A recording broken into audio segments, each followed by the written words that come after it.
buildings for students continues to grow. Number 13 I thought was a good one. We can't ask for a gym and not a theater, or a theater and not a gym. I think patrons feel that both are needed.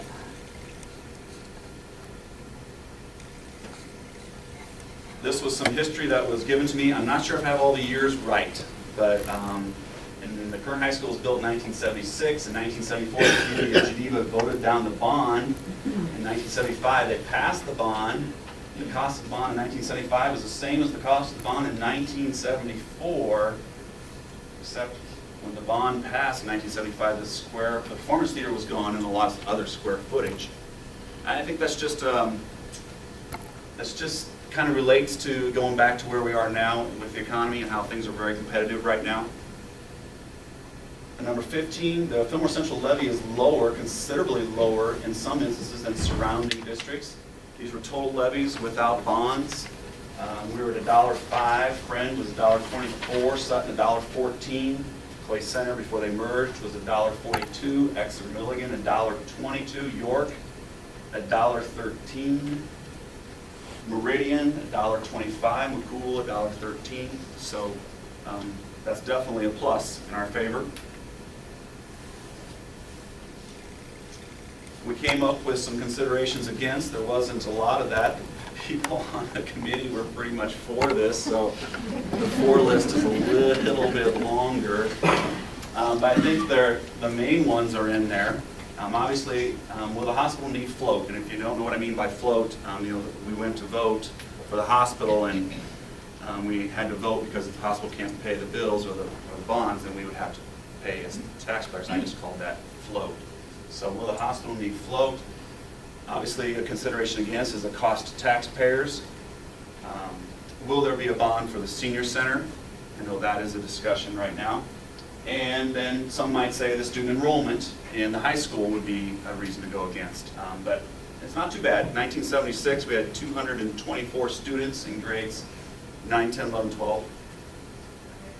34 years later, we have 206. I think that might surprise some people. That's only 18 less.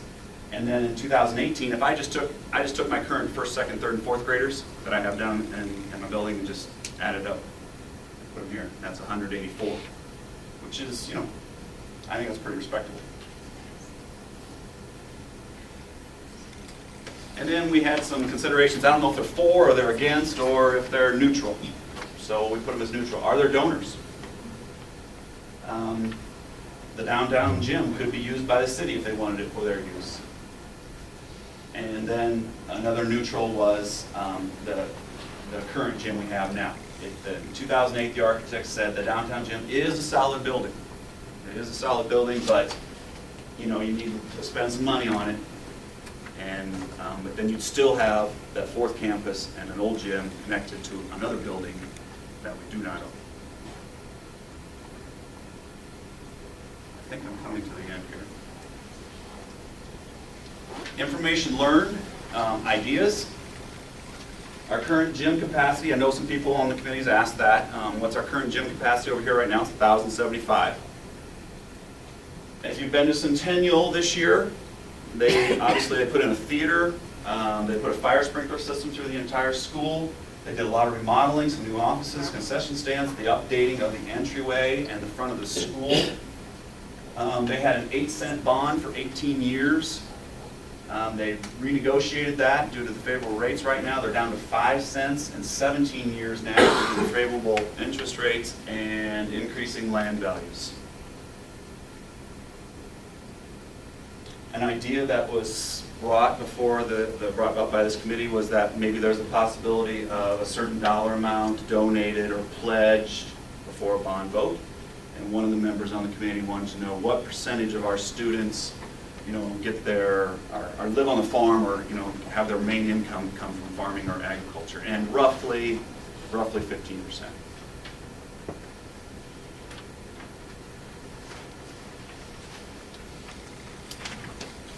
And I think this is my last slide.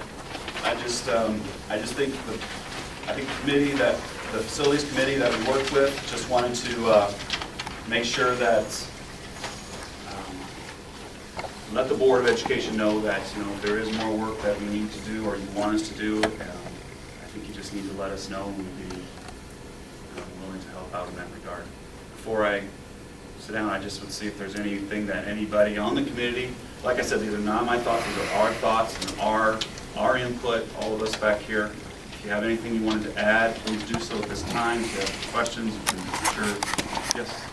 I just would like to say that I think the committee was hoping the Board of Education would look at all our dreams, and if we need to scale down from there, that we could, but until you price everything, we have no idea if it's going to be 100 million or 2 million. So we aimed high, and hopefully we can afford it all. I think we did a good job too, looking at everything. We looked at, from classrooms to activities, to sports and stuff. So there's several good points made by people in the committee about classroom stuff, and definitely think that was fun. Any other comments from anyone on the committee and questions? Do you have a model or a drawing of what you want? You just want certain things, and not how it's going to be. I can get a napkin and maybe a scrape. That a lot of times, Jim, is the next step. Right, I understand. I just Yeah. don't know if A little bit of money is spent to come up with some kind of a design that everyone looks at. I'm not a good drawing. Very well thought out. Yeah, the committee did a really good job. The people that participated put a lot of time in it. We met and worked hard at it. We even got out the old ends to look at it. Mr. Rogge, any other comments from board members at this time? Yes. This building opened in the second semester of, well, it would have been January of '74. That's when it was finished. And it included not only high school, but junior high. Sherry? And from here, where do we want to take it? I would need some time to digest everything, but I would say let's leave it as a discussion item for a couple of months until we decide what we want to do. It may not take us 2 months, but I just think leave it on the discussion. And my suggestion is whatever we decide to do, if we decide to move forward, we still use the committee in some aspect or way. It's difficult to picture all of this without some kind of a scale or physical drawing. And I guess they presented what they feel is their needs. I think the board can either take those needs and pare them down, or take those needs as they are and go back to the committee. And I don't think you'll get some kind of a drawing from an architect without spending a little money.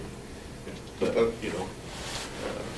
but again, I don't think that's, we're spending $5,000 or $10,000 to look at a project that may cost between 10 or 18 million. It's probably money well spent. So that would be my suggestion, so that the board can discuss it further and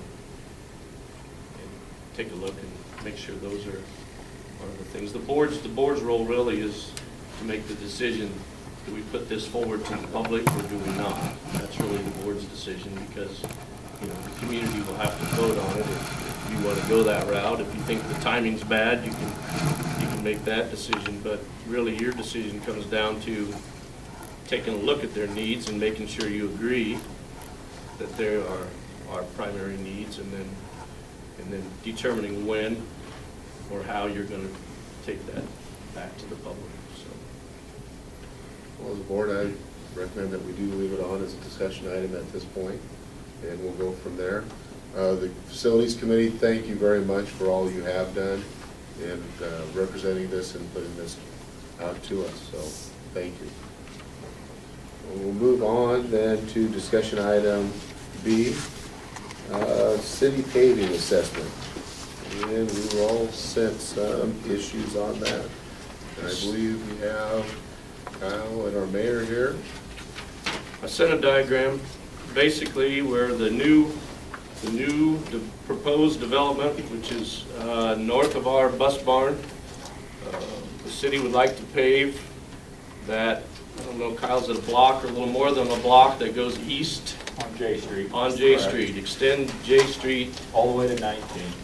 all the way to Well, 19, which is the road Yeah. that heads past soccer where field. that yellow sign points right, all the Right. way that way, so.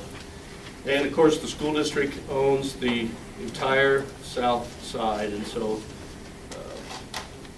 Kyle's question to us is the school willing to pay for our assessment? So,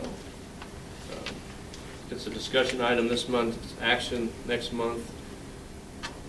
My feelings is it would be good for the city, and if we need to do our part, we need to do our part, so. Well, Kyle's here. Cost around 30,000, is that what you're thinking? I would guess about 35,000. Those are based off engineers' estimates. I'm guessing that part of the project is about 20% of the entire project. And that's where I come up with 35,000, but that could go 5,000 either way, depending again how bids come in and how construction costs go. Kyle, the question would be then, I don't know what street that would be, how would you guys be looking at doing then the other one and then also on the other side of the school? You know, I mean, because yeah, Both those streets are in our 1 and 6 plan at this point, meaning that they could be done over 6 years. They may not be 1 and 6s roll over, but they are on the table. As growth comes, who knows what could happen between the hospital and the housing development that could force the issue a lot sooner. So that's extending H Street and 19th, doing that, To correct? connect to J, yeah. But that could all depend on what happens growth-wise out there. The hospital's certainly forcing things to happen just by them being there, so.